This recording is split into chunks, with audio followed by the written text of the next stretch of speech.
नमस्कार, मी डॉक्टर भूषण शानभाग आणि तुम्ही ऐकताय माझी गोष्ट चरणहीन. तुम्हाला माहिती आहे मी नेहमीच गोष्टी सांगत असतो आणि आज आपण येतोय थोडंसं या गोष्टीच्या आता उत्तरार्धाकडे. लक्षात ठेवा, ही गोष्ट संपली की थोड्याच दिवसात पुढची गोष्ट सुद्धा सुरू होणार आहे. ही इथपर्यंत तुम्ही आलाय म्हणजे ही गोष्ट तुम्हाला नक्कीच आवडली. अशीच ती गोष्ट असेल, खात्री बाळगा. पण ती तुम्हाला कळण्यासाठी कधी सुरू होते कसं कळणार? त्यामुळं सबस्क्राईब कराच, पण त्याच्याबरोबर बेल आयकॉन पण दाबा, म्हणजे तुम्हाला नक्की समजेल. चला सुरू करूया ही गोष्ट चरणहीन. मागच्या भागात आपण बघितलं होतं की दिद्दानं वलगाला घेऊन जाऊन वलगा मठाचं उद्घाटन तिच्या हस्ते करवलं आणि त्याप्रमाणे दिद्दापूर वगैरे पण बनवलं, अभिमन्यू स्वामीचं मंदिर अभिमन्यूपूर पण बनवलं, बाकी 64 मंदिरं बांधली. हे सगळं ती करत होती, लोकांना ती आवडायला लागलं होतं. आणि ह्याच वेळेला फाल्गुन वृद्धापकाळामुळं निवर्तला. पुढे काय झालं ऐकूया या भागात. हा. महाराज, मी ही कामं करणार नाहीये. मी राजमातांची खाजगी दासी आहे, वलगा सांगत होती. नंदीगुप्त ते ऐकायला तयार नव्हता. राजमहालाच्या व्यवस्थापक रागिणी वयोमानामुळे निवृत्त झाली होती. तिच्या जागी नवीन व्यवस्थापिका कृत्तिका नेमली गेली होती. कृत्तिका वसुंधरेच्या मर्जीतली होती. एक दिवस दिद्दा नगर फेरीसाठी गेलेली पाहून वसुंधरेनं कृत्तिकाला बोलावलं आणि सांगितलं, कृत्तिका, राजमाता दिद्दा यांची ती काळी दासी आहे ना वलगा, तिला त्या महालातून बदल आणि माझ्या महालाच्या पहाऱ्याचं काम दे. जी राजमाता. कृत्तिकानं वलगाला बोलावणं पाठवलं, तिला पहाऱ्याचं काम दिलं. अर्थात वलगानं हे काम करायला नकार दिला. मग ताबडतोब वलगाला अल्पवयीन महाराज नंदीगुप्त यांच्या समोर नेण्यात आलं. नंदीगुप्ताला काय करायचं हे सांगायला वसुंधरा होतीच. बाळराजे, आता ही दासी तुमच्या समोर आणली जाईल, ती कोणाचंच ऐकत नाही, उलट उत्तर देते. आज्ञा पाळायला सांगा. नाही ऐकलं तर चापकाच्या 10 फटक्यांची तिला शिक्षा द्या. जी आई साहेब. वसुंधरेच्या म्हणण्यानुसार वंदीगुप्तानं केलं. वलगानं पहाऱ्याच्या कामाला नकार देताच त्यानं तिला फटक्यांची शिक्षा दिली. ही शिक्षा ताबडतोब अंमलात आणायची, त्यानं पुढे सांगितलं. वलगानं पुन्हा एकदा सांगितलं, ती फक्त राजमाता दिद्दानी सांगितलं तरच दुसऱ्या कामावर जाईल. पण मुळात तिला शिक्षा करणं हाच वसुंधरेचा हेतू होता. त्यामुळे दिद्दाला परत यायची वाट न पाहता शिक्षा अंमलात आणली गेली. दिद्दाला हे कळवायची जोखीम कोणीच घेऊ शकत नव्हतं, अन्यथा त्याला वसुंधरेच्या रागाचा सामना करावा लागला असता. त्यामुळे दिद्दा नगरातून परत येईपर्यंतच त्याच्या आधीच वलगाला चापकाचे 10 फटके मारले गेले. दिद्दा परत आली तेव्हा तिला झालेली घटना समजली. दिद्दा संतापानं लाल झाली. रागानं ती नंदीगुप्ताला भेटायला गेली. पण ती येणार याचा अंदाज वसुंधरेला होताच. ती नंदीगुप्ताच्या बरोबरच बसलेली होती. दिद्दानं आल्याबरोबर विचारलं, महाराज, काय कारणासाठी तुम्ही माझ्या खाजगी दासीला शिक्षा दिलीत? तिनं महाराजांची आज्ञा पाळायला नकार दिला म्हणून वसुंधरेनं नंदीगुप्ताच्या वतीनं उत्तर दिलं, मी तुझ्याशी नाही, महाराजांशी बोलतेय. आणि मी बालवयीन राजा नंदीगुप्त यांच्या वतीनं त्याची राजमाता उत्तर देते, वसुंधरेनं सांगितलं. महाराजांच्या वतीनं राज्यकारभार मी सांभाळते, दिद्दा म्हणाली. सांभाळत होते हे शब्द जास्त बरोबर ठरतील. पूर्वी पाहत होतात, आता नाही. यापुढे महाराज माझ्या सल्ल्यानुसार वागणार आहेत. नंदीगुप्त बिचारा बावरून गेला होता. आई बरोबर का आजी त्याला काय कळत नव्हतं. दोघींमध्ये पुष्कळ खडाजंगी झाली. शेवटी दिद्दा रागानं महालात निघून गेली. ती महालात गेली तोवर वल्गा तिथे येऊन थांबली होती. डोळे सुजून लाल झाले होते. दिद्दानं महालात गेल्याबरोबर ती उठून उभी राहिली. दिद्दा तिच्या जवळ गेली. वल्गा हुंदके देत होती. तिच्या पाठीवर दिद्दानं हात ठेवल्याबरोबर वल्गा कळवळली, चुकलं तुझ्या पाठीला दुखत असेल, माझ्या लक्षात आलं नाही. नंदीगुप्ताची चूक झाली वल्गा, आणि तुला बरोबर नेलं नाही, माझी सुद्धा चूकच झाली. यापुढे मी कुठेही गेले तरी तू सतत माझ्या बरोबरच राहत जा. वल्गानं कसं बस आपलं रडू आवरलं. ती म्हणाली, नाही राजकुमारी, मी आता तुमच्या कसल्याच उपयोगाची उरलेली नाही. उगीच मला बरोबर न्यायची गरज नाही. अगं असं कसं म्हणतेस वल्गा? आज इथे जे झालं त्याची थोडी जरी कल्पना असती तर मी गेलेच नसते. पण यात माझा खरंच काही हात नाहीये वल्गा. तुमचा हात नाही मला ठाऊक आहे राजकुमारी, पण मला फटके खावे लागलेच ना, त्याचं काय? तू काळजी करू नकोस. ज्यांनी तुला ही अन्यायी शिक्षा दिली त्यांना सजा कशी द्यायची ते मी पाहीन. त्यांनी काय होणार राजकुमारी? माझ्या शरीरावरचे हे वळ जातील, मला सोसाव्या लागणाऱ्या वेदना नष्ट होतील, शरीरापेक्षा मनाला ज्या यातना झाल्या त्या नष्ट होतील. आयुष्यभर तुमची सेवा केली, एक दिवस सुद्धा कधी मी सुट्टी घेतली नाही. हे मी सुद्धा स्त्री आहे, शरीर धर्म मलाही होता, पण ते कारण सांगून मी कधी काम टाळलं नाही. आणि या सगळ्याचं फळ काय मिळालं? चापकाचे फटके. वल्गा, मी तुला सांगितलं ना, मला वसुंधरा असं काही करेल याची काहीच कल्पना नव्हती. या सगळ्याच्या मागे तीच आहे हे मला पक्क ठाऊक आहे. मी तिला माझ्या पद्धतीनं शिक्षा करीन, पण तू स्वतःला सांभाळ. नको राजकुमारी, त्यांना काही होणार नाही. कसं बस शेवटी वल्गा शांत झाली, पण ती दृढ स्वरात दिद्दाशी बोलू लागली. तुम्ही माझ्या नावाने मठ काढलात, मला केवढा अभिमान वाटला, पण बहुधा त्याच्यामुळेच माझ्यावर आज फटके खायची पाळी आली. नका करू माझ्यासाठी, त्यांना शिक्षा नका करू माझ्यासाठी.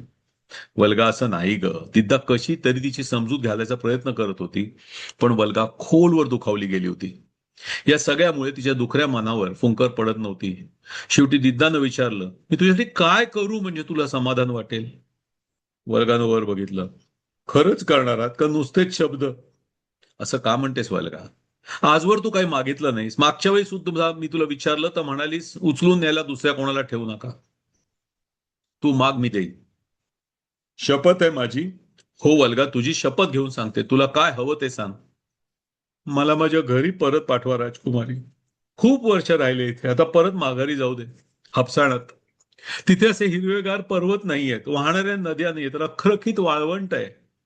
पण माझी जन्मभूमी आहे ती. आयुष्य इथे काढलं, पण मला आता मारायला तिकडे जायचंय. इथे नाही राहायचं. वल्गा, अगं असं काय करतेस आता? तिथे कोण असणार आहे तुझं? मला माहित नाही राजकुमारी, कदाचित कोणी नसेल, पण मला तिथे जायचं, इथे नाही राहायचं. आणि तिथे माहितीचं कोणी नाही भेटलं तर जगणार कशी तू? माहित नाही, मी जमेल तसं काम करीन. देवळात जाऊन पडेन एखाद्या, कोणी खायला देईल तोवर जगेन. पण निदान तिथे असे लोक तरी नसतील ज्यांना मी आयुष्यभर आपलं मानलं आणि त्यांनी एखाद्या जनावरासारखे चापतानी मला फटके मारायची वेळ आणली. वल्गा, जाऊ दे राजकुमारी. वचन दिलंय तुम्ही. द्यायचं तर मला पाठवून द्या, नाही तर मला संधी मिळेल तेव्हा मी इथून निघून जाईन. हापसाण्याच्या दिशेनं चालू पडेन. मला तर इथे नाही राहायचं. माहेरची आठवण येते. तू गेलीस तर मला इथे कोण आहे वल्गा? सिद्धानं शेवटचं अस्त्र काढलं, पण आज ते सुद्धा बोथट झालं होतं. जाऊ दे मला राजकुमारी, अडवू नका. माझं मन तुटलंय, नाही राहायचं इथे. नाईलाजानं दिद्दानं तिच्या जाण्याची सर्व व्यवस्था करून दिली. तिच्या बरोबर मंत्री हंसाला जायला सांगितलं. त्याला स्पष्ट निर्देश दिले, हिच्या बरोबर 100 एकांगी घेऊन जा, अगदी हापसाणापर्यंत जा. तिच्या ओळखीचं कोणी भेटलं तर ठीक, अन्यथा तिची व्यवस्था तिथे लागते आहे हे पहा. एक मोठी थैली त्याच्या हातात देऊन दिद्दा म्हणाली, यात सुवर्ण मुद्रा आहेत.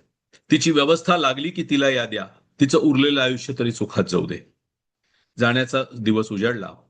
आदल्या दिवशी रात्री दिद्दा आणि वल्गा दोघींना झोप येत नव्हती. दोघी बोलत बसल्या होत्या. ही आपली शेवटची भेट आहे हे दोघींनाही ठाऊक होतं. दिद्दानं वल्गाला थांबवण्याचा एक शेवटचा प्रयत्न करून पाहिला, पण वल्गा बदली नाही. नाही राजकुमारी, यावेळी मी तुमचं ऐकणार नाहीये. मला थांबवण्याचा प्रयत्न केला तर या क्षणी उठून मी एकटी चालू पडेन. बरं वल्गा, मी नाही थांबत तुला. जातो. आठवण ठेव माझी. तुम्हाला विसरणं शक्य आहे का राजकुमारी? वल्गा म्हणाली. दुसऱ्याच क्षणी दोघी एकमेकींच्या मिठीत बद्ध झाल्या. सकाळ झाली. वल्गा निघाली. काळजी घ्या राजकुमारी म्हणताना तिचा कंठ भरून आला होता.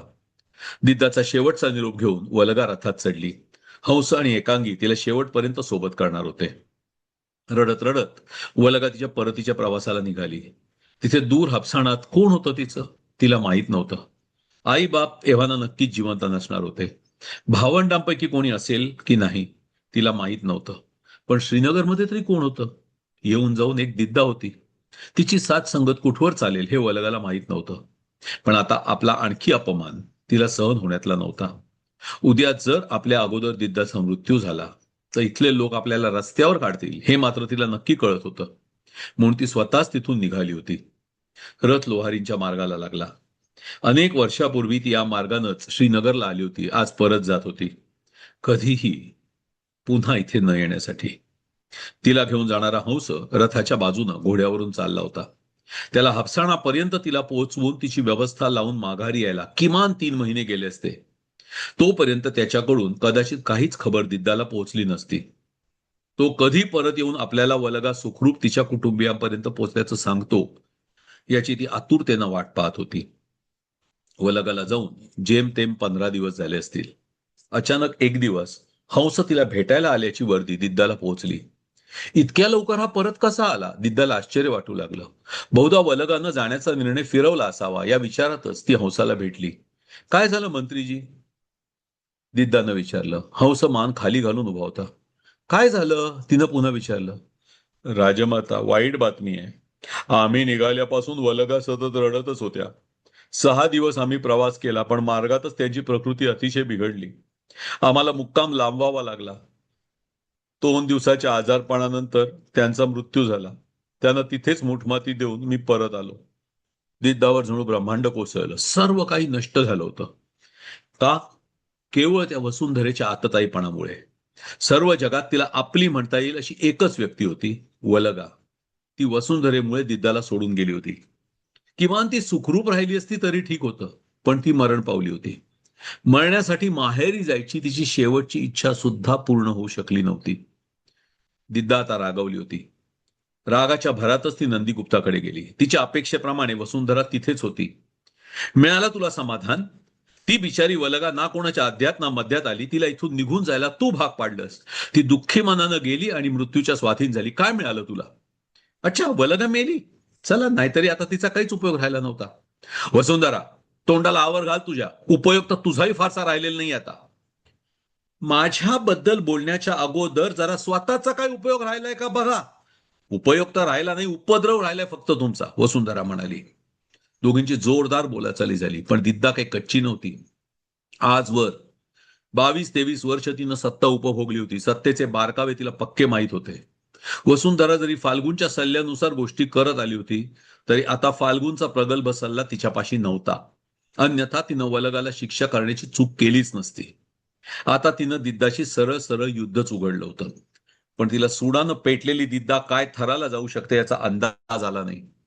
दुसऱ्या दिवशी दिद्दा अगदी नेहमीप्रमाणे वागत होती. कोणाला काही संशय आलेला नव्हता.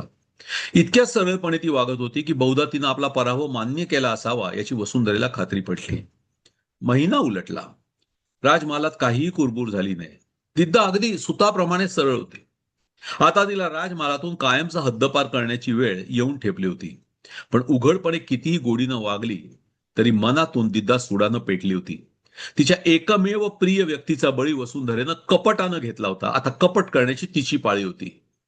काही झालं तरी वसुंधरेसारख्या कालच्या पोरीकडून ती पराभव पत्करणार नव्हती. तिला बदला घ्यायचा होता. कोणाचा? वसुंधरेचा की नंदीगुप्ताचा? दोघांचाही, दिद्दानं ठरवलं. हे दोघे वलगाच्या विनाकारण मृत्यूत सहभागी होते. दोघांना कडक शिक्षा होणं गरजेचं होतं. दुसऱ्या दिवशीपासून नंदीगुप्ताबरोबर दिद्दा अगदी गोडीनं वागू लागली. एक दिवस वसुंधरा दुसरीकडे असलेली पाहून दिद्दा नंदीगुप्ताकडे आली. बाळराजे, हा प्रसाद घ्या. तिनं प्रसादाचा पेढा नंदीगुप्ताच्या हातात ठेवला. नंदीगुप्तांना तो तोंडात टाकला. किंचित कडवट चव लागली. तो पेढा नंदीगुप्त तोंडातून बाहेर काढणार असं वाटून दिद्दानं लगेच सांगितलं, हा हा बाळराजे, प्रसाद येतो, आवडला नाही तरी देऊन टाका पाण्याबरोबर. तिनं पाण्याचं फुलपात्र त्याच्या पुढे केलं. नंदीगुप्तानं पेढा पाण्याबरोबर घेऊन टाकला. चव चांगली नव्हती का? हे गोड घ्या म्हणत दिद्दानं एक लाडू तिच्या हातावर ठेवला. नंदीगुप्तानं तो सुद्धा खाऊन टाकला. हा ठीक होता? हो. ठीक आहे, जाते मी. दिद्दा तिथून निघून गेली. थोडा वेळ गेला. वसुंधरा परत आली. तिला या सगळ्याचा पत्ताच नव्हता. नंदीगुप्त आपल्या दालनात पलंगावर बसून होता. काय झालं बाळराजे? वसुंधरेनं विचारलं, पण नंदीगुप्ताला कसलंच भान नव्हतं. तो बहुधा कसल्या तरी गुंगीत होता. 2-3 वेळा वसुंधरेनं प्रयत्न केला, पण नंदीगुप्तानं तिला कसलंच उत्तर दिलं नाही. शेवटी वसुंधरेनं त्याला खांद्याला धरून गदा गदा हलवलं, पण तो काही सांगण्याच्या बोलण्याच्या मनस्थितीत नव्हता. वैद्यराजांना बोलवा, वसुंधरा ओरडली. दासी धावल्या. वैद्यराज आले. तोवर बसलेला नंदीगुप्त बसल्या ठिकाणी आडवा झाला होता. वैद्यराजांनी त्याला तपासण्याचा प्रयत्न केला. नाडी पाहण्यासाठी मनगट हातात घेतलं. नाडी थाड थाड उडत होती. हे चांगलं लक्षण नाही राजमाता, त्यानं वसुंधरेला सांगितलं. इतक्या लहान वयात नाडी इतकी जास्त का उडते? काहीतरी अघटित प्रकार घडला हे निश्चित. कसला अघटित प्रकार राजवैद्य? मी निश्चित सांगू शकत नाही, पण हे बहुधा कसलं तरी अपरिचित विष आहे किंवा मग बाहेरची बाधा आहे. इतक्या कमी वयाचा असा रुग्ण मी आजवर बघितलेला नाही. महाराजांना एक चाटण देतो, त्यामुळे त्यांना उलटी होईल. जर विषबाधा असली तर सगळं पडून जाईल. नंदीगुप्त बेशुद्ध होता, पण तरी वैद्यराजांनी त्याला एक चाटण साठवलं, पण काही उपयोग झाला नाही. काही क्षणात नंदीगुप्ताला भडभडून उलटी तर झाली, उलटीतून मोठ्या प्रमाणात रक्तस्राव झाला. बेशुद्ध नंदीगुप्त परत शुद्धीवर आला नाही. दुसऱ्या दिवशी त्यांनी डोळे मिटले. संधी साधून दिद्दानं पुन्हा एकदा राज्य आपल्या ताब्यात घेतलं. यावेळी त्रिभुवनला नामधारी राजा केलं. वसुंधरेला शोक करायला सुद्धा वेळ मिळाला नव्हता. नंदीगुप्ताच्या मृत्यूमागे दिद्दा आहे याची तिला खात्री होती, पण पुरावा नव्हता. त्यामुळे ती काही करू शकत नव्हती. फाल्गुनच्या मृत्यूमुळे तिची बाजू आता लंगडी पडली होती. त्रिभुवननं 1.5 वर्ष राज्य केलं, पण त्याला पूर्णपणे दिद्दाच्या प्रभावाखाली राहावं लागलं होतं. श्रीनगरमध्ये रक्क, नरवाहन किंवा फाल्गुन सारखा कुशल नेता आता राहिला नव्हता. होते ते अननुभवी होते. याचाच फायदा वसुंधरेनं घेतला. तिनं काश्मीरचा मांडलिक पृथ्वीपाल याला श्रीनगरवर हल्ला करून ते काबीज करण्याची कल्पना सुचवली. त्यानुसार पृथ्वीपालनं बंड पुकारलं. आपलं सैन्य एकत्र करून तो श्रीनगरच्या रोखानं चालून येऊ लागला. ही बातमी समजताच दिद्दानं हंस आणि शिपाटक यांना पृथ्वीपालचा बिमोड करण्यासाठी पाठवलं. पण लढाईच्या पहिल्याच फटक्यात दोघेही मारले गेले. पृथ्वीपालची विजयी सेना श्रीनगरचा मार्ग आक्रमू लागली. फार तर सप्ताहभरात आपण श्रीनगर जिंकून घेऊ याची त्याला खात्री होती. इतक्यात दुर्दैव आडवं आलं. त्याला वसुंधरेनं लिहिलेलं पत्र दिद्दाच्या हाती लागलं. या उठावामागे वसुंधरा आहे हे कळताच दिद्दा खवळली. आता काहीही करून तिला हे बंड मोडून काढणं भाग होतं. पुढे काय झालं पुढच्या भागात ऐकूया. ऐकत राहा चरणही. धन्यवाद.